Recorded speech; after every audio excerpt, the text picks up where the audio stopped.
एक बात अपनी जिंदगी में उतार कर रखना कि जिससे तुमने विवाह करा है, जिसके साथ तुम्हारी शादी हुई है, जिसके साथ में तुम्हारा मंगल विवाह हुआ है, जिसके साथ तुम्हारी शादी हुई है, पाणी ग्रहण संस्कार हुआ है, विवाह हुआ है,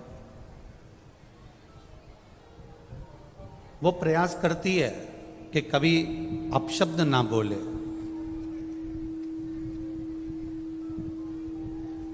पति भी प्रयास करता है कि अपनी धर्म पत्नी को आड़ा टेढ़ा शब्द का संबोधन ना दिया जाए।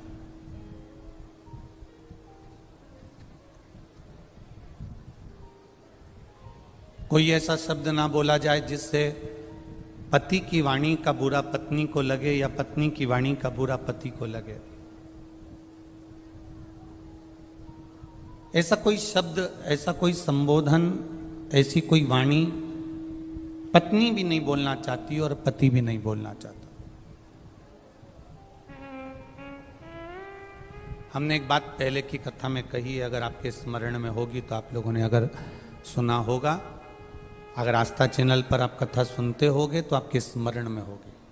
हमने पहले भी कथा में कहा, ना पति बुरा होता है, ना पत्नी बुरी होती है, ना सास बुरी होती है, ना बहू बुरी होती है, ना भाई बुरा होता है, ना देवरानी बुरी होती है, ना जेठ बुरा होता है, ना जेठानी बुरी होती है, ना हम बुरे होते हैं, ना हमारा रिश्तेदार बुरा होता है।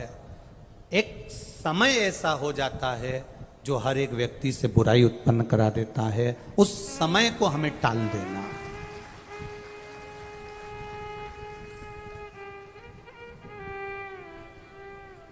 सरस्वती माता कब सावित्री बन जाती हैं, कब सावित्री माता सरस्वती बन जाती हैं, कब पार्वती दुर्गा बन जाती हैं, कब पार्वती माँ काली बन जाती हैं, कब लक्ष्मी वैकुंठी बन जाती हैं, कब माता लक्ष्मी अपने आनंद सुख को देने वाली धान्य लक्ष्मी, संतान लक्ष्मी, वैभव लक्ष्मी, सिद्ध लक्ष्मी, प्रतिष्ठा लक्ष्मी बन जाती हैं, समय का कोई ठिकाना नहीं होता।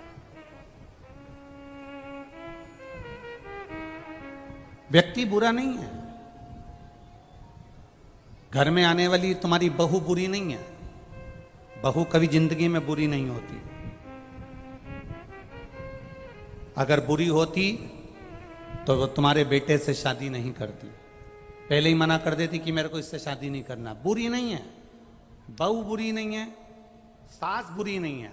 सास अगर बुरी होती तो अपनी रकम को तुड़वाकर, अपने जेवर को तुड़वाकर बहू के लिए रकम नहीं बनवाती, बहू के लिए जेवर नहीं बनवाती।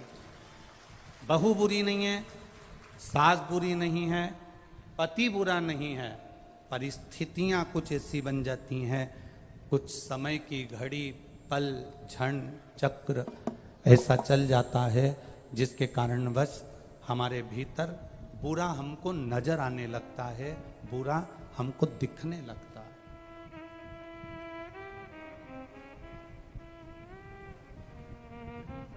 और जब हमको बुरा दिखने लगता है, जब हमको बुरा नजर आने लगता है, जब हमको बुरा सम्मुख में नजर आने लगता है, तो फिर हमारे यहाँ पर हमें अच्छा उसका बिल्कुल नजर ही नहीं आता।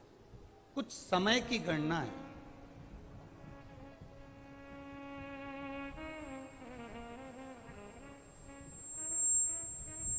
हम कर्म कर कर भूल जाते हैं, पर हमें भान नहीं हो पाता कि हमने कर्म कौन सा करा। एक प्रसंग